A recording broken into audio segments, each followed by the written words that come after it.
நேயர்களுக்கு சாய்ஸ்வாமியின் அன்பு வணக்கங்கள். இந்த பதிவில் நாம் பார்க்க இருப்பது சில பாடல்களும் அந்த பாடலை எழுதிய பாடலாசிரியரை பற்றி தான். இந்த பாடலாசிரியர் உங்களுக்கு நன்கு தெரிந்தவர் தான், ஆனால் திரைப்பட தயாரிப்பாளராக உங்கள் எல்லாருக்கும் தெரிந்திருக்கும். இவர் 1941 ஜூன் 18 சிறுகூடல்பட்டியில் பிறந்தார். இவர் சிறந்த தயாரிப்பாளராக எல்லோருக்கும் தெரிந்தவரே. பாடலாசிரியர் கூட சில பேருக்கு தெரிந்திருக்கலாம், ஆனால் என்னென்ன பாட்டு இவங்க எழுதினாங்கிறது எத்தனை பேருக்கு தெரியாது. நாம் எத்தனை காலமாக கொண்டாடி கொண்டிருக்கும் ஒரு குதூகலமான உற்சாகமான பாடலான சூராங்கினி சூராங்கினி பாடல் இவர் எழுதியதுதான்.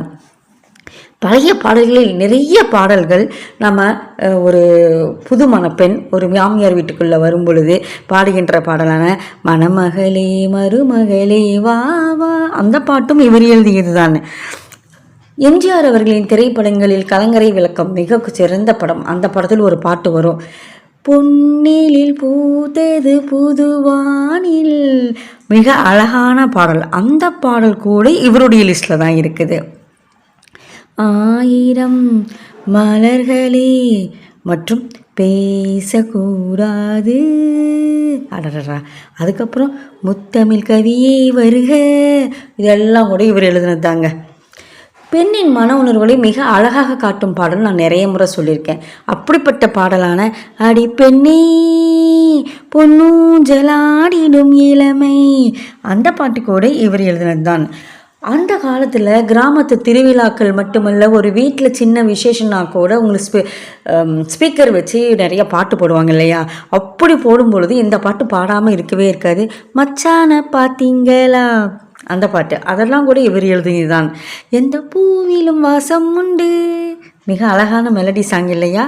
இந்த பாட்டு கூட இவர் எழுதியது தான்.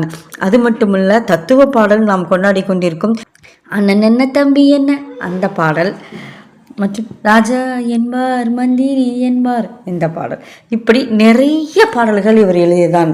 மைக்கேல் மதன காமராஜனில் டைட்டில் சாங்காக வரும் கதகேலு கதகேலு, அந்த பாடல் இப்போ தெரிஞ்சிருக்கும்னு நினைக்கிறேன். அநேகமாக யாரை பற்றி நான் சொல்கிறேன் அப்படின்னு சொல்லிட்டு, பஞ்சு அருணாசலம் அவர்களை பற்றி தான் நம்ம பார்த்துக்கிட்டு இருக்கிறோம்.